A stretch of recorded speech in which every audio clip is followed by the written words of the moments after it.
Les deux contre-rocs avaient été envoyés 1 heure avant dans le fossé pour juger le progrès de la brèche. Un œuf qui éclata lui fit une blessure profonde à la cuisse. Il en est resté estropié. La nuit arrivant, il fallut bien abandonner l'attaque et attendre qu'une artillerie plus forte nous permit de faire brèche de tous les côtés. Mais alors, le général en chef a appris que toutes les munitions, toute son artillerie envoyée d'Alexandrie avaient été enlevées par Sir Sidney Smith.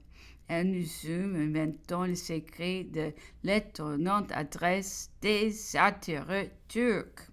Lorsque quelques années auparavant, le général Aubert de Villiers fut envoyé par le gouvernement français à Constantinople comme ambassadeur. Il obtint de lui qu'une compagnie d'artillerie légère les suivrait pour prendre aux Turcs tout ce qui ne connaissaient pas d'artillerie, et particulièrement les tirs des bombes.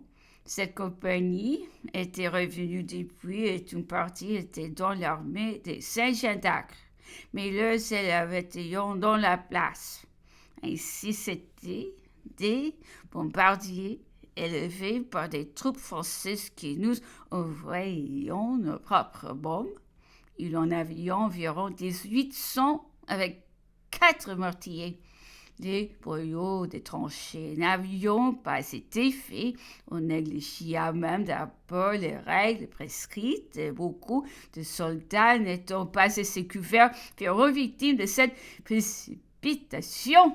Le général Caffarelli, commandant les génies de l'armée, fut lui-même éteint d'une balle au coude du bras gauche. Il fallut le lui couper.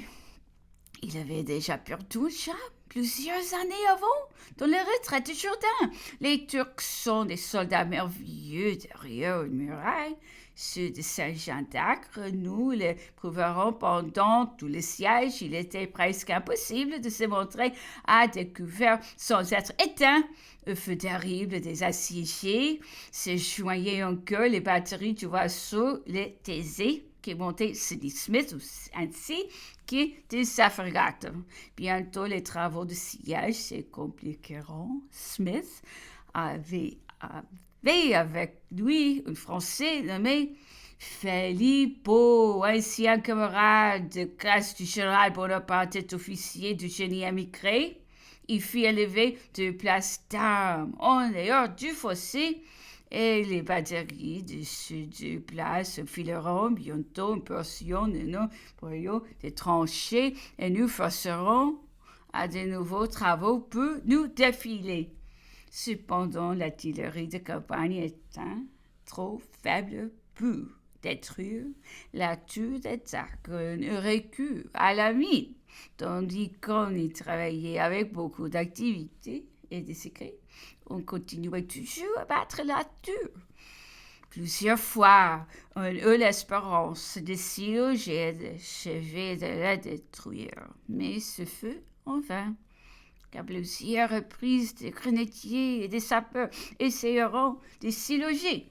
La portion qui regardait la vie restait occupée par les assiégés qui nécessitaient de jeter sur nos troupes des obus, des grenades et jusqu'à des bombes qui rendaient le poste trop dangereux. Malgré tous nos efforts, les deux places d'armes construites par l'ennemi nous enveloppons de le feu toutes les fois que nos troupes traversaient le fossé pour monter à l'assaut. L'officier de génie Filippo devina bientôt nos travaux de mine et s'appliqua à inventer celle qui nous conduisions sous le fossé. Aussi, le 18 germinal, l'ennemi fit une sortie générale, mais cette fois avec une violence si brusque qu'une partie de nos boyaux des tranchées fut enlevée.